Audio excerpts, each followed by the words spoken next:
네, 우리는 아브라함의 생애를 우리가 계속해서 조금 따라가 보고 있습니다. 지난 시간에 보았지만 아브라함은 이제 100세가 된 자신과 90세가 된 자기 아내 사라를 통해서 아들을 주시겠다라는 하나님의 말씀을 아브라함이 듣고 이제 엎드려 웃었던 것을 보았습니다. 그런데 그런 아브라함의 웃음의 의미는 어떤 의미였습니까?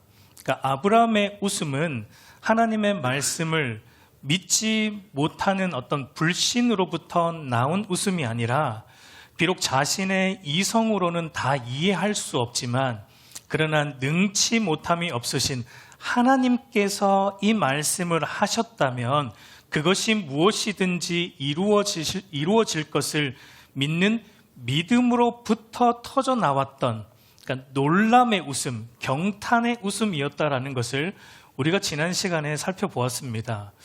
여러분, 이성적으로 생각하면은 사실 이게 믿기 힘든 사실이죠. 왜냐하면 아브라함과 사라의 몸 상태는 임신할 수 없는 상태인 것이 사실이기 때문입니다. 그래서 여러분, 창세기의 저자인 모세도 오늘 본문에서도 그걸 강조해요. 이성적으로 생각해 보면 이건 진짜 말이 안 된다라는 것을 모세조차도 강조하고 있는 것을 보게 되는데 우리 11절 말씀을 보면은 아브라함과 사라는 나이가 많아 늙었고 사라에게는 여성의 생리가 끊어졌는지라. 그러니까 아브라함과 사라 둘 다 아이를 가질 수 있는 몸의 상태가 아니었다라는 것을 지금 창세기의 저자 모세도 지금 강조하고 있는 것을 우리가 보게 돼요. 그리고 12절에서 보면은 사라가 이제 말하기를 나도 늙었고 내 남편 아브라함도 늙어서 이제 내게 무슨 즐거움이 있겠습니까? 라는 말을 하는 것을 보게 되는데 여러분, 이 말의 좀 원어적인 의미는 이런 의미예요. 아브라함과 나는 둘 다 늙어서 이제 더 이상 부부 관계를 하지 않습니다. 어떻게 임신을 할 수 있었단 말입니까? 하늘을 봐야 별을 따지 않겠습니까? 우리는 이제 그 즐거움도 다 상실했습니다. 그러니까 원어적으로 보면 약간 이런 의미예요. 그러니까 지금 아브라함도 이성적으로는 임신 가능성이 제로인 자신과 사라를 통해 하나님의 아들을 주신다? 이거 사실은 이성적으로 볼 때는 말이 안 된다라는 걸 아브라함이 모르는 것은 아닙니다. 그럼에도 여러분, 아브라함은 자기의 이성의 이해보다 능치 못함이 없으신 하나님의 전능하심에 자기의 믿음을 두었다라는 게 중요합니다. 하나님의 말씀을 내 이성으로 다 이해할 수 없지만 그러나 그것이 능하신 하나님께서 하신 말씀이기 때문에 믿는 것입니다. 여러분, 아브라함의 웃음은 여기로부터 터져 나온 바로 자기 이성의 이해를 초월하는 전능하신 하나님의 지혜와 지식에 대한 경탄의 웃음이었다라는 것, 우리가 지난 시간에 보았습니다. 그러나 여러분, 이제 오늘 우리가 읽은 본문으로 돌아가 보면 사라도 웃습니다. 근데 사라의 웃음은 그와는 반대의 웃음이었다라는 걸 우리는 보게 됩니다. 사라도 여러분, 아브라함이 들었던 똑같은 말씀을 들었어요. 동일한 말씀을 들었습니다. 10절을 보면 그가 이르시되 내년 이맘때 내가 반드시 내게로 돌아오리니 내 아내 사라에게 아들이 있으리라 하시니 사라가 그 뒤 장막문에서 들었더라. 여러분, 사라가 똑같은 말씀을 들었습니다. 아들을 주시겠다는. 근데 여러분, 이 말을 들은 사라의 반응은 어떠합니까? 12절을 보세요. 12절을 보면 사라가 어떻게 하고 있습니까? 웃고 있어요. 임신 불가한 자기에게 아들이 생긴다? 주신다? 사라가 듣고 기가 찬 겁니다. 그러니까 속으로 웃고 있는 것을 보게 돼요. 그러니까 여러분, 사라의 웃음은 하나님의 이 말씀이 너무 어이가 없어서 터져 나온 웃음입니다. 일종의 썩소라고 말할 수 있을 것 같아요. 썩소가 뭔지 우리 모르시는 분은 없죠? 예. 나도 늙었고 내 남편 아브라함도 늙었고 더구나 나의 생리가 끊어졌고 또 나는 남편과 더 이상 잠자리도 하지 않는데 무슨 임신을 할 수 있단 말입니까? 하나님, 말이 되는 소리 좀 하십시오라는 의미의 지금 약간 썩소예요. 여러분, 아브라함의 웃음은 인간의 이성과 상식을 초월하여 일하시는 전능하신 하나님에 대한 경탄으로부터 비롯된 경의의 웃음이었다면 사라의 웃음은 하나님의 말씀을 자기 이성으로 받아들이기 힘들다는 것에서 비롯된 불신의 웃음이었다라는 것을 우리는 보게 됩니다. 그런 이유 때문에 지난 시간에도 말했지만 하나님께서 아브라함의 웃음에 대해서는 책망하지 않으셨어요. 그런데 오늘 사라의 웃음에 대해서는 심하지는 않지만 그래도 어느 정도 교정해 주시고 책망하시는 것을 우리가 보게 됩니다. 여러분, 아브라함과 사라가 둘 다 똑같은 말씀을 들었어요. 다른 말씀을 들은 게 아니에요. 둘 다 똑같은 말씀을 들었습니다. 그런데 왜 아브라함은 그것을 믿음으로 경의에 찬 웃음을 지을 수 있었고, 왜 사라는 그것을 똑같은 말씀을 들었지만 왜 사라는 불신함으로 비웃은 것일까요? 이들의 차이는 무엇입니까? 사실 간단합니다, 여러분. 아브라함은 생명을 주관하시고 모든 상황을 주관하시는 전능하신 하나님께 자기의 믿음의 근거를 두었고, 사라는 전능하신 하나님보다 어디에 지금 믿음의 근거를 두고 있습니까? 하나님보다 자기의 이성적 이해, 자기의 이성적 이해에 관해 믿음의 근거, 자기가 처한 상황에 믿음의 근거를 두고 있기 때문입니다. 여러분, 이와 비슷한 상황이 민수기 13장에 가면 나오는데 우리가 잘 아는 12정탐꾼 사건입니다. 모세가 각 지파별로 한 명씩 뽑았어요. 그러니까 12명을 뽑은 거죠. 그래서 40일 동안 가나안을 정탐하고 돌아오라라고 하고 이제 보냅니다. 그리고 40일간 정탐을 마치고 돌아온 12명들이 마치 아브람과 사라의 웃음이 서로 갈려졌듯이 그 12명 중에서도 10명과 2명이 서로 갈려집니다. 서로 상반된 의견을 내는 것을 보게 되는데 10명의 정탐꾼들은 이렇게 말을 했어요. 민수기 13장 31절에서 33절 말씀 한번 같이 읽어볼까요? 능히 올라가서 그 백성을 차지하지 못하리라. 그들은 우리보다 강하니라 하고 자손 앞에서 그 정탐한 땅을 악평하여 이르되 우리가 두루 다니며 정탐한 땅은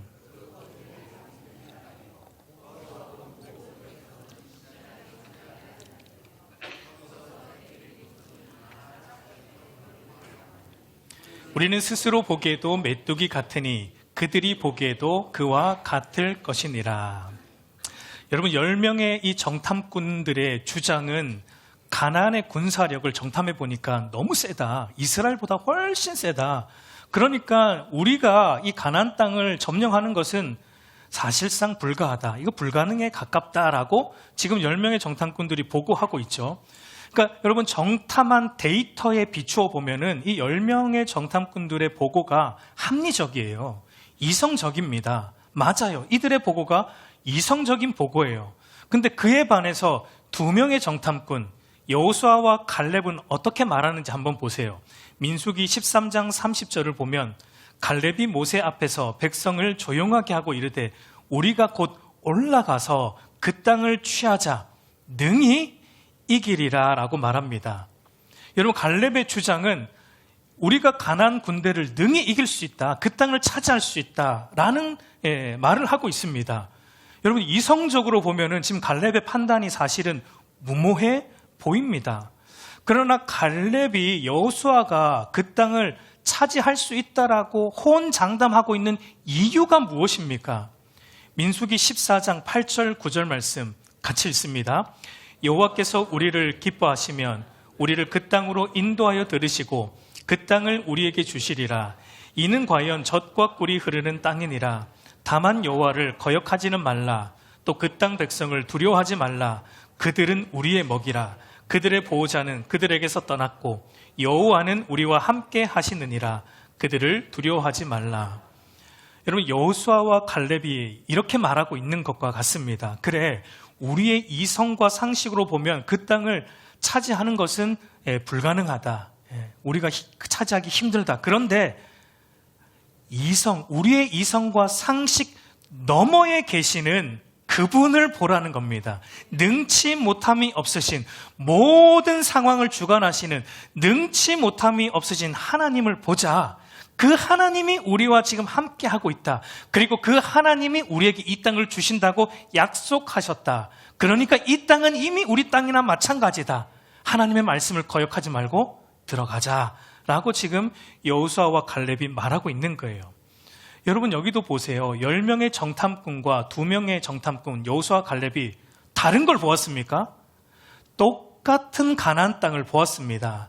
똑같은 것을 그들은 보았습니다. 그런데 왜 이들이 똑같은 걸 보고도 또 이렇게 상반된 주장을 하고 있는 겁니까? 이들의 차이가 무엇입니까?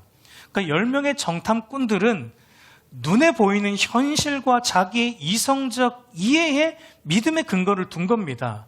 그러나 여호수아와 갈렙은 눈에 보이는 현실과 상황 그리고 자기가 이성으로 이해하는 것에 근거를 두지 않고 그 모든 현실과 상황을 주관하시는 우리 이성을 초월하시는 전능하신 하나님, 그분에게 믿음의 근거를 두고 있다라는 게 이들의 차이였다라는 걸 보게 돼요. 여러분, 아브라함과 사라의 웃음의 차이도 여기에 있는 것입니다. 아브라함은 자신과 사라의 죽은 몸에 근거를 두지 않습니다. 죽은 몸에서도 생명을 만들어내시는 전능하신 하나님과 그분의 말씀에 믿음의 근거를 두고 경탄합니다. 비록 다 이해하지 못해도 경탄하여 웃는 것입니다. 그런데 사라는 하나님의 말씀, 능하신 말씀이 아니라 하나님의 말씀일지라도 늙은 남편과 자기의 몸을 보니까 이성적으로는 이거 이해 못하겠어. 불신으로 비웃고 있는 것을 우리는 보게 돼요. 여러분, 오늘 저와 여러분은 매 순간, 매 주일마다 우리의 이성을 초월하는 하나님의 말씀 앞에 나아오고 있습니다. 여러분이 우리의 이성을 초월하는 능하신 하나님과 그분의 말씀 앞에 여러분 어떤 웃음을 짓고 있습니까? 아마 어떤 분들은 정말 하나님 말씀이 놀랍구나. 내 이성과 지혜로 다 가늠할 수 없고 이해할 수 없지만, 이해도 안 되지만 어떨 때는, 그런데 이 말씀이 하나님의 말씀이기에 생명의 말씀이고 나를 살리는 말씀이구나 하면서 놀라서 매 주일마다 경탄의 웃음을 짓는 분들도 있을 것이고, 또 어떤 분들은 아무리 하나님 말씀이라고 하지만 그건 내 이성과 지혜로 납득이 안 돼.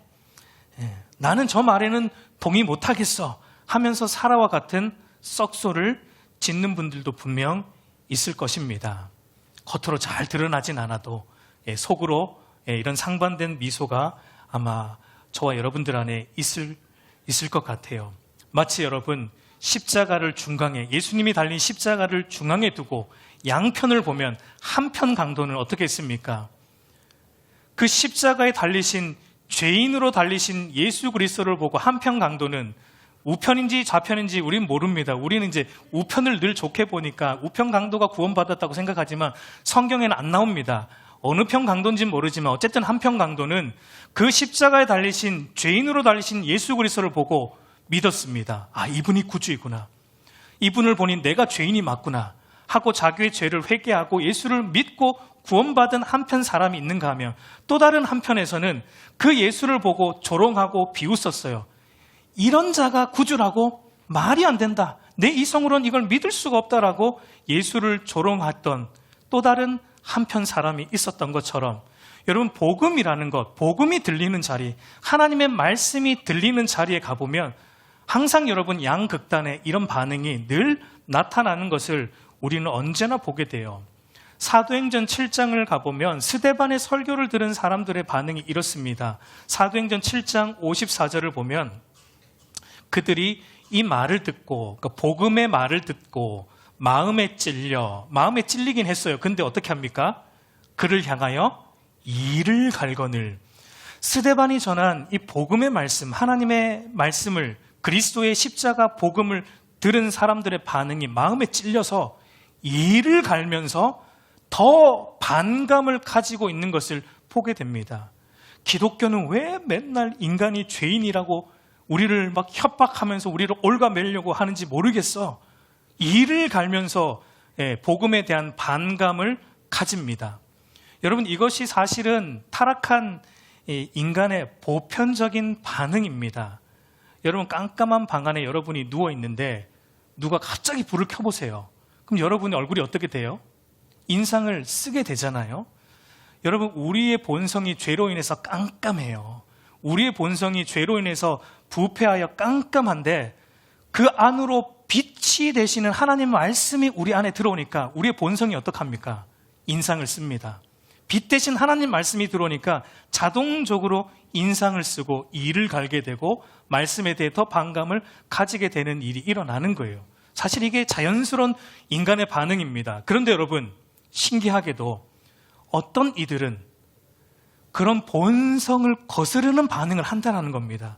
어떤 이들은 이를 갈지 않고 도리어 죄를 깨닫고 회개하는 일이 일어난다는 거예요. 사도행전 2장을 보면 그런 일이 일어납니다.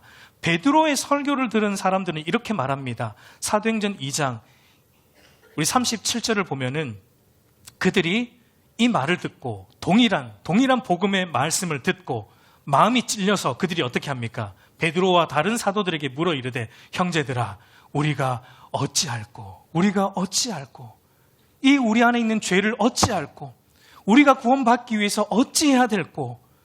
여러분, 이들도 스데반의 설교와 같은 동일한 말씀을 들었어요. 그런데 이들은 그 찔림을 가지고 이를 갈지 않았습니다. 겸손함으로 자기들의 죄에 대하여 어찌할꼬 자기들의 구원에 대하여 어찌할꼬 하며 사도들 앞에 엎드리고 그래서 죄를 회개하고 돌이켜 성령을 받음으로 구원받은 것을 우리가 보게 돼요. 여러분, 왜 이들은 마음의 찔림을 가지고 자기의 죄를 자복하고 회개할 수 있었던 것입니까? 스데반의 설교를 들은 사람들은 더 나쁜 사람들이고 베드로의 설교를 들은 사람들은 조금 더 착한 사람들이기 때문에 그들이 변화된 것입니까? 그렇지 않습니다. 이들이 죄를 자복하고 돌이켜 그리스도를 믿게 된 것은 그들 안에 믿음을 주신 하나님의 은혜 때문입니다. 여러분, 오늘 저와 여러분이 예수 그리스도가 나의 구주로서 나의 죄를 대속하시기 위해 십자가에 죽으셨고 나를 의롭다 하시기에 그분이 부활하셨다라는 것이 믿어졌다면 그것은 여러분 우리의 이성적 이해로 말미암은 것이 아니라 하나님께서 저와 여러분에게 성령을 보내어 주셔서 우리 안에 있는 돌 같은 마음을 제거하여 주시고 하나님의 말씀을 믿을 수 있는 부드러운 새 마음을 주셨기 때문인 줄로 믿습니다. 그래서 우리가 하나님의 말씀을 들을 때마다 여러분 우리의 마음이 찔려서 이를 가는 게 아니라 우리의 죄를 애통해하고 하나님 앞에 나아가서 하나님 어찌하면 좋습니까? 나의 이 죄를 어찌하면 좋습니까? 라고 토로하며 회개할 수 있다는 것은 여러분 저와 여러분의 인생에 일어난 기적 중의 기적이고 우리가 받은 은혜 중에 최고의 은혜예요. 이것보다 더 큰 기적은 없습니다. 다른 데서 여러분 기적을 찾으려고 하지 마세요. 우리 안에 믿음이 있다는 게 가장 큰 기적이고 가장 큰 은혜인 것입니다. 여러분 오늘 사라의 모습을 보십시오. 불신으로 웃던 사라에게 하나님이 찾아오시죠. 아브라함하고 말씀하시다가 하나님이 이제 사라가 속으로 웃는 걸 보시고 하나님이 사라를 이제 직접 찾아가세요. 사라를 찾아가서 사라에게 말합니다. 왜 믿지 못하여서 그렇게 웃느냐? 여호와께서 능하지 못한 일이 없겠느냐라고 하나님이 사라에게 책망 섞인 말씀을 하실 때 사라가 어떻게 여러분 반응합니까? 15절을 보면 사라가 두려워하여 부인하여 이르되 내가 웃지 아니하였나이다. 그러니까 하나님이 이르시되 아니 네가 웃은 거 맞잖아. 하나님을 속이려고 웃은 거 맞잖아. 여러분 사라의 반응이 어떻습니까? 하나님께서 사라의 죄를 지금 책망하고 계신 거예요. 너 웃었잖아. 불신했잖아. 여호와께 능치 못함이 있냐? 너 그거 믿지 않았잖아. 라고 하나님이 사라에게 책망하실 때 사라의 반응이 어땠습니까? 사라가 이때 보여야 될 마땅한 반응은 인정하는 거예요. 하나님 맞습니다. 제가 믿지 못했습니다. 하나님 불신했습니다. 저의 죄를 인정합니다. 하나님 어찌하면 좋습니까? 제가 회개하고 하나님을 믿고 싶습니다라고 그렇게 고백해야 되는 게 사라의 마땅한 반응인데 사라는 어떻게 합니까? 하나님 저 안 웃었어요. 그 하나님 착각하신 거예요.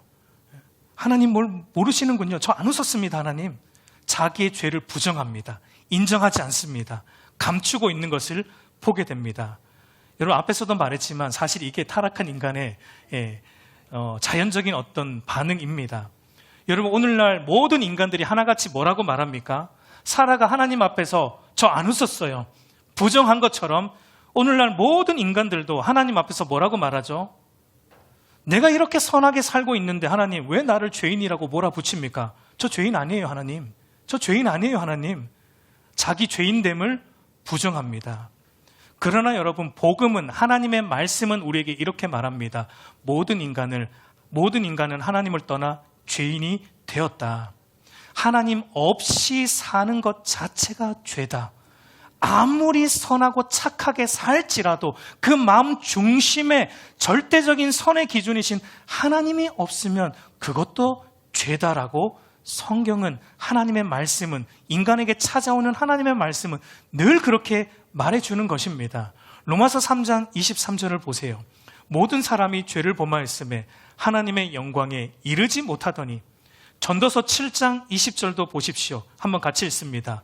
선을 행하고 전혀 죄를 범하지 아니하는 의인은 세상에 없기 때문이로다. 사람들이 말하죠. 저는 선하게 삽니다. 이 정도 선하게 살면 되지 않습니까? 그 선하게 산다라는 기준도 자기 기준이죠. 불완전한 자기 기준에서의 선이죠. 하나님이 원하는 것은 절대적인 선입니다. 완전한 선이에요. 그러나 인간은 하나님 앞에서 그렇게 완전한 선으로 살아갈 수 있는 인간이 하나도 없어요. 그럼에도 인간들은 부정하죠. 하나님, 저 죄인 아니에요. 하나님, 저 지옥 갈 만큼 죄인 아니에요. 하나님, 부정합니다. 하나님 앞에서 날마다 부정합니다. 여러분, 왜 사람들이 그걸 하나님 앞에서 부정합니까? 왜 자기의 죄인됨을 인정하고 싶지 않습니까? 사라가 그러했듯이, 오늘 본문에 보면 사라가 그러했듯이 두렵기 때문이에요. 그거 인정하는 게 두렵기 때문이에요. 여러분, 내가 죄인이라는 걸 인정하면 어떤 걸 인정하는 거예요? 지금까지 내가 생각하고 내가 살아왔던 내 가치관이 틀렸다라는 걸 인정하는 겁니다. 그리고 지금까지 내가 추구해왔던 가치관, 내가 살아왔던 내 중심의 모든 삶의 방식을 어떻게 해야 돼요? 다 무너뜨려야 되기 때문에 그거 두려운 거예요.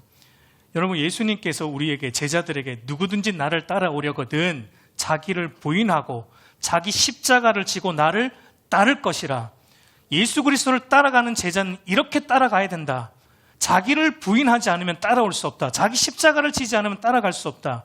여러분, 주님을 따라가기 위해서는 내가 주인 되어 사는 그동안의 모든 삶의 방식과 내 소견에, 내 이성적 이해에 근거한 삶, 그 모든 삶의 방식을 부인하고 무너뜨려야 되는데, 그게 여러분 두려운 겁니다. 사람들이 예수님을 믿지 못하는 이유가 여기에 있어요. 내 소견에 옳은 대로 내가 하고 싶은 대로 사는 내가 주인된 삶을 포기하고 싶지 않기 때문입니다. 여러분, 이것은 불신자의 모습만은 아닙니다. 오늘날 스스로를 가리켜 그리스도인이라고 말하는 교회 안에 있는 수많은 사람들 중에도 사라와 같이 자기 소견과 자기 이성적 이해를 하나님 말씀보다 더 앞세우며 사는 자들이 오늘날 여러분 교회 안에도 태반이에요. 저와 여러분의 삶 가운데 여러분 한번 생각해 보세요. 저와 여러분의 삶 속에서 하나님께서 하신 말씀과 지금 나의 이성적 이해가 충돌하고 있습니다. 하나님의 말씀은 이렇게 말씀하셨어요. 근데 나의 이성적 이해는 그 말씀하고 조금 달라요. 충돌하고 있습니다. 그러면 저와 여러분이 뭘 따라가야 되는 게 맞습니까? 뭘 포기해야 되는 게 맞습니까? 하나님의 말씀을 따라가야 돼요? 우리의 이성적 이해를 따라가야 돼요?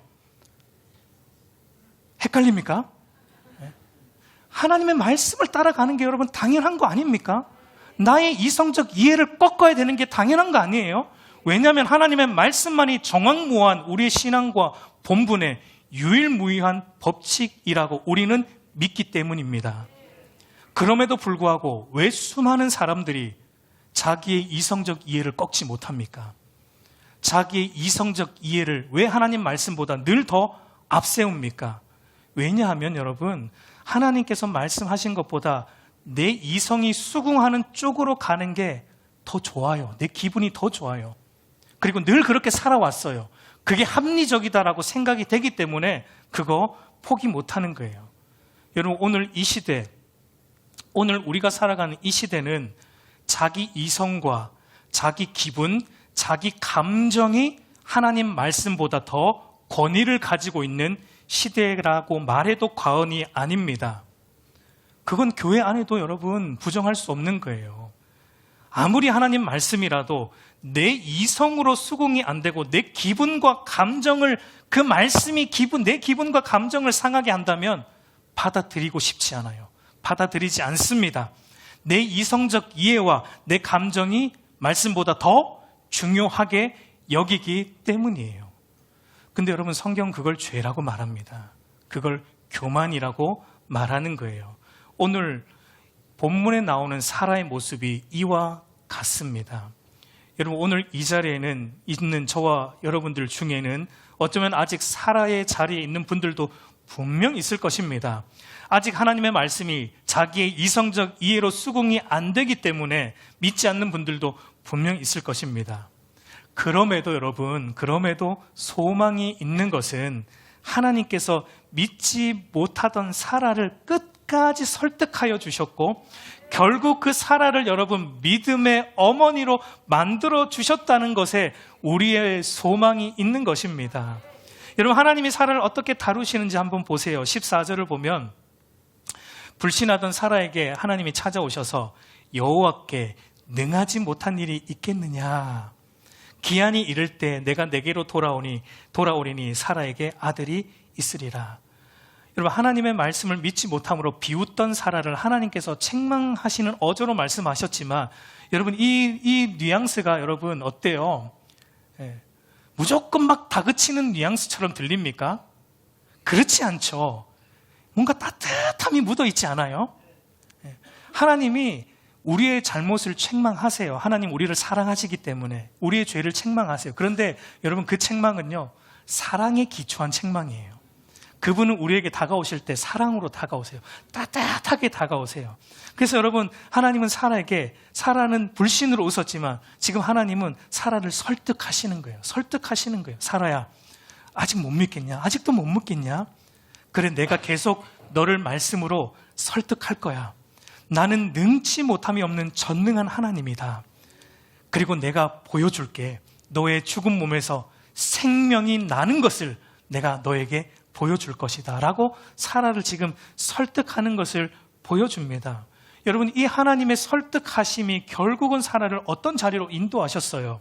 창세기 21장 6절을 보면 사라가 다른 웃음을 짓습니다. 불신으로 웃었던 사라가 이제는 사라가 이르되 하나님이 나를 웃게 하시니 듣는 자가 다 나와 함께 웃으리로다. 여러분, 하나님 말씀보다 자기의 이성적 이해를 앞세우면서 말씀을 비웃던 사라가 결국은 어떻게 되었습니까? 하나님 때문에 웃어요. 사라가 이 고백을 하는 거예요. 이 웃음 속에는 이런 고백이 있습니다. 하나님, 결국 당신이 이기셨습니다. 하나님, 당신이 내 고집을 꺾어내셨습니다. 하나님의 열심히 나를 설득하셨습니다. 내가 하나님의 열심 앞에 설복당했습니다. 하나님, 당신이 이기셨습니다. 하나님은 과연 능치 못함이 없으시군요. 사라는 이제 자기의 이성적 그 이해를 내려놓습니다. 이젠 내려놓습니다. 하나님이 앞서게 된 거예요. 하나님에 대한 믿음으로 이제는 웃고 있는 사라를 우리는 보게 돼요. 그래서 여러분, 히브리서 기자는 이렇게 말을 해줍니다. 히브리서 11장 11절 말씀 한번 같이 보겠습니다.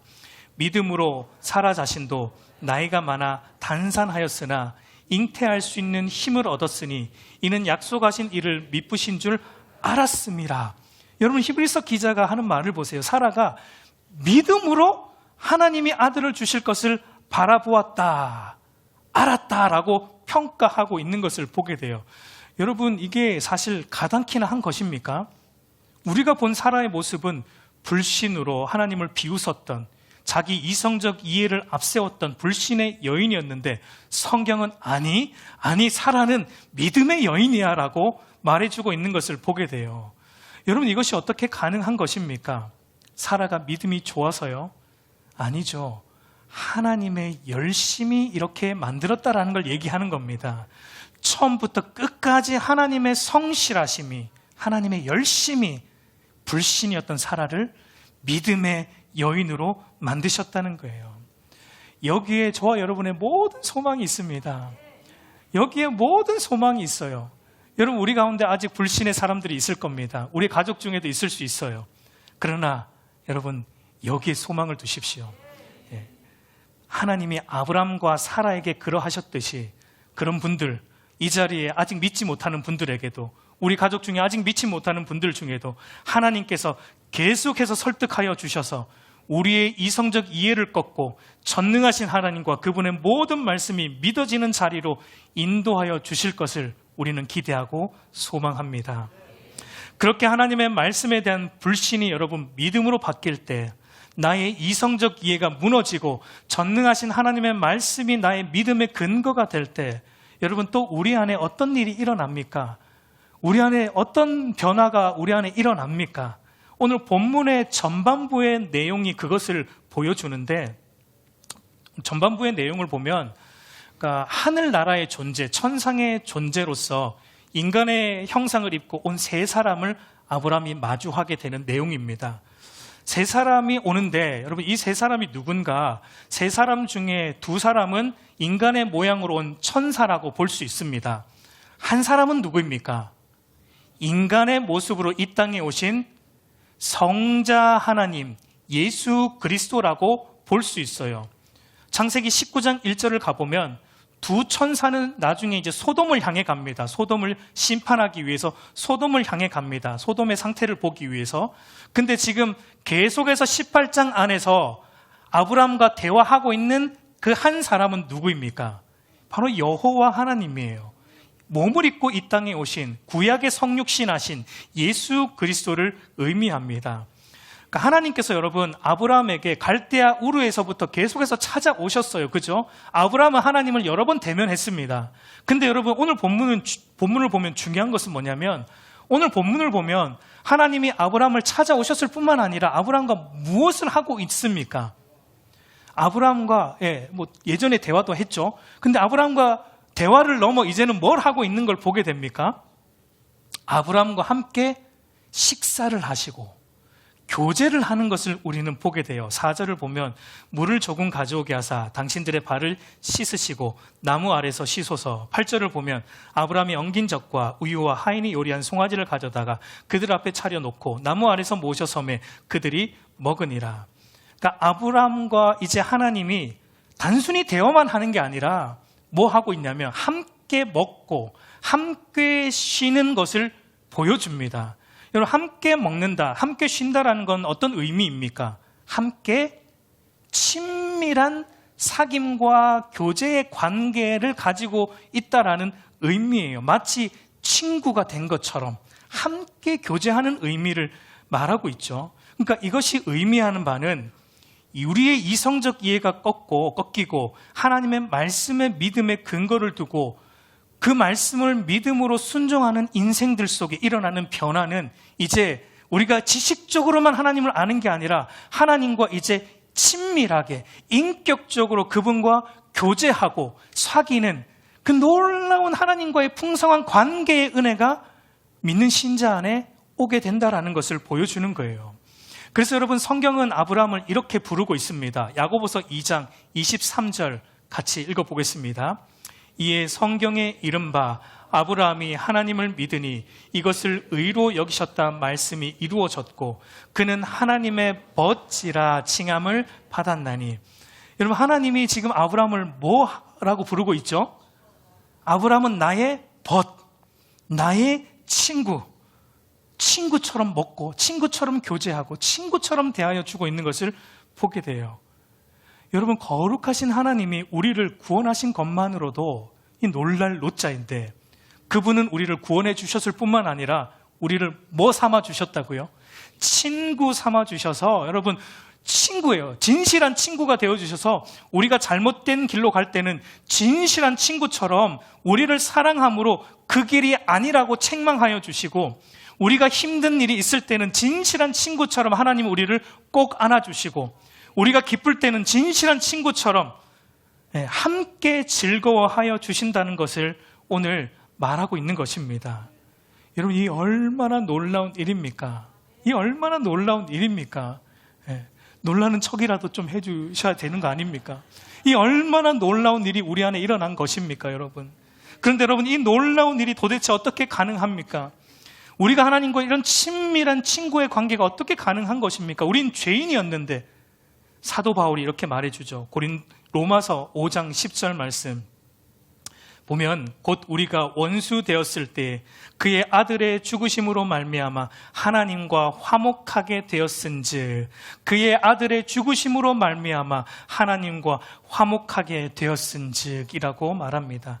우리가 하나님과 친밀한 친구, 화목한 관계가 될 수 있었던 것은 원수였던 우리를 예수 그리스도께서 당신의 십자가로 하나님과 죄인이었던 우리 사이에서 그분의 십자가가 화해시켜 주셨기 때문이라는 거예요.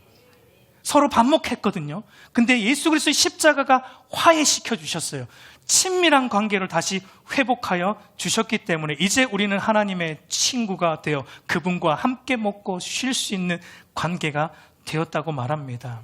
그래서 여러분, 오늘 본문을 보면 하나님과 아브라함이 어디에서 함께 먹고 어디에서 함께 쉬고 있다라고 오늘 성경은 기록하고 있습니까? 4절을 보면은 나무 아래서 쉬고, 8절을 보니까 나무 아래서 그들이 먹으니라. 아브라함과 천상의 존재 하나님이 나무 아래서 먹고 마시며 교제하는 것을 보게 돼요. 저는 이제 이것이 예수 그리스도의 십자가 나무를 상징한다라고 그렇게 좀 보고 싶습니다. 물론 이제 이렇게 말하면 너무 끼워 맞추는 거 아닙니까? 나무 아래서도 먹을 수 있지 뭐 그걸 굳이 예수님의 십자가라고 말할 수 있을까요? 너무 끼워 맞추는 거 아닌가요? 라고 뭐 묻고 싶으신 분들도 있을 거예요. 또 학자들은 막 이렇게 끼워 맞추는 거 되게 싫어하거든요. 저는 학자는 아니니까요. 근데 여러분, 성경을 보면은 그런 예들이 많이 있습니다. 출애굽기 15장을 보면은 이스라엘 백성들이 출애굽하고 홍해를 건너 이제 수르 광야를 지나 목마름이 극에 달했어요. 그때 물이 나타나죠. 마라라는 곳에서 물을 만나게 되는데 그 물이 어땠습니까? 썼어요. 쓴물이 있었어요. 마실 수가 없습니다. 갈증은 극에 달했는데 물이 써서 마실 수가 없어요. 그래서 그렇게 해서 하나님께서 모세에게 어떤 명령을 하시죠? 출애굽기 15장 25절 같이 읽겠습니다. 모세가 여호와께 부르짖었더니 여호와께서 그에게 한 나무를 가리키시니 그가 물에 던지니 물이 달게 되었더라. 여러분, 하나님이 뭘 명령하냐면 한 나무를 집어라. 그 나무를 그 물에 던져라. 그러니까 물이 어떻게 됩니까? 쓴물이 단물로 변했어요. 여러분, 이게 이해가 돼요? 나무를 던지니까 쓴물이 단물이 되었어요. 이거 어떻게 이해할 겁니까? 여러분, 이런 말씀은 예수 그리스도의 십자가로 기결되지 않으면 우리는 이해할 수 없는 말씀이에요. 예수 그리스도의 십자가만이, 예수님이 십자가에서 이루신 일만이 우리의 쓴물과 같은 죄악된 인생을 단물과 같은 복된 구원의 인생으로 변화시켜 주신다라는 메시지가 그 안에 담겨 있는 것입니다. 여러분, 십자가 그늘 아래로 들어갈 때, 예수 그리스도의 십자가 그늘 아래로 들어가서 쉴 때 비로소 하나님과 화목된 관계, 하나님과의 친구가 되고 하나님과 인격적인 교제와 사귐 안에서 참된 안식과 쉼과 만족과 행복을 누리게 된다는 것입니다. 그리스도를 떠나서는 어떤 만족도 기쁨도 쉼도 없다라는 것을 성경은 말하고 있는 것입니다. 그리고 여러분, 아브라함이 준비한 음식의 양도 우리가 좀 유심히 볼 필요가 있는데, 아브라함이 준비한 음식의 양을 보면 6절을 보면요, 고운 가루 세스아로 떡을 만들라라고 말하는데, 세스아가 어느 정도인가, 세스아라고 되어 있다 보니까 아브라함이 3명의 이 사람들을 위해서 준비하려고 3인분을 만드나 라고 생각할지 모르지만, 세스아라는 것은 대략 300명이 먹을 수 있는 300명의 분량의 떡을 만들 수 있는 가루의 양을 의미합니다. 엄청난 양으로 만들고 있는 거예요. 근데 그 외에도 송아지도 잡고 엉킨 젖과 우유도 준비한 것을 보면 아브라함이 엄청난 양의 음식, 단지 3사람만을 위한 게 아니라 동네 잔치, 부족 전체 잔치를 벌일 수 있는 양의 음식을 만들고 있는 것을 볼 수 있습니다. 왜 이렇게 엄청난 음식을 만들고 있습니까? 성경이 이것을 통해 우리에게 무엇을 말하고자 하는 것입니까? 하나님, 이 그리스도를 통해 우리 안에 회복된 여러분 관계가 이와 같다는 거예요. 풍성하다는 겁니다. 그리고 더 나아가서 하나님과 깊은 교제를 가지기 위해서는 여러분, 저와 여러분의 헌신, 저와 여러분의 노력, 물질, 시간, 힘과 열심을 투자해야 되고 드려야 된다라는 것, 수고함이 있어야 된다라는 것을 의미합니다. 우리 자신의 것을 떼어내어 하나님께 드리는 수고와 헌신이 없이는 하나님과의 친밀한 교제, 영적 사귐이 여러분 깊어질 수 없습니다. 영적 성장은 여러분 절대 일어나지 않는 거예요. 여러분 주일날 이렇게 예배 한번 드리는 것으로 여러분이 만족해서는 안 돼요. 여러분 이거 절대 하나님과의 이 깊은 사귐과 교제가 되어질 수 없는 거예요. 그저 주일날 하루 예배 드리는 것으로 절대 만족해서는 안 돼요. 여러분의 삶의 자리에서 말씀을 읽는 수고를 하셔야 돼요. 말씀을 읽는 헌신을 드려야 돼요. 여러분의 삶의 자리에서 시간을 들여서 하나님 앞에 나아가 기도하는 수고와 헌신이 있어야 되는 거예요. 이 엄청난 양의 요리를 아브라함이 만들었듯이 우리의 삶의 자리에서 이 엄청난 수고가 있어야지 참된 교제가 여러분 가능한 거예요.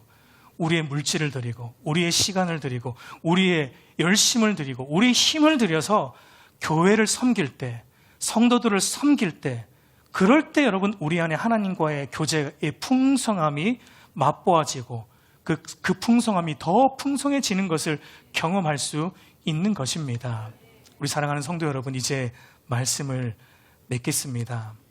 여러분, 하나님께 능하지 못함이 없습니다. 단지 우리의 이성과 지혜가 그 하나님의 능하심을 다 이해하지 못할 뿐이에요. 여러분, 능하신 하나님께서 행하신 가장 놀랍고 기이한 일은 단연 하나님이 인간의 몸을 입고 이 땅에 오셨다는 겁니다. 죄로 인해 쓴물이 된 우리의 비참한 인생을 단물과 같은 구원의 인생으로 변화시켜 주시기 위해 참 하나님이 참 사람의 몸으로 이 땅에 오셔서 십자가에 달려 죽으셨고 부활하셨고 승천하셨고 우리에게 성령 하나님을 보내어 주심으로 지금도 말씀과 성령으로 우리를 다스리시고 인도하여 주시는 것입니다. 이것이 여러분 우리의 이성과 지혜로 다 가늠하지 못할 뿐 능하신 하나님은 지금도 그 일을 저와 여러분의 인생 속에 행하고 계십니다. 그리고 그 일을 통해 우리를 친구 삼아 주셨고 우리와 늘 동행하여 주시며 언제나 말씀과 성령으로 우리와 교제하여 주십니다. 오늘도 여러분 하나님은 저와 여러분을 하나님의 친구로 받아주시는 그리스도의 십자가 아래로 우리를 부르고 계십니다. 그리스도께로 나아오십시오. 그리스도의 십자가 아래서 모든 죄의 짐을 벗고 하나님과 친밀하게 사귀고 교제함으로 참된 안식과 행복을 누리는 저와 여러분, 그리고 저와 여러분의 가족, 우리의 자녀들 되기를 우리 주님의 이름으로 축복합니다.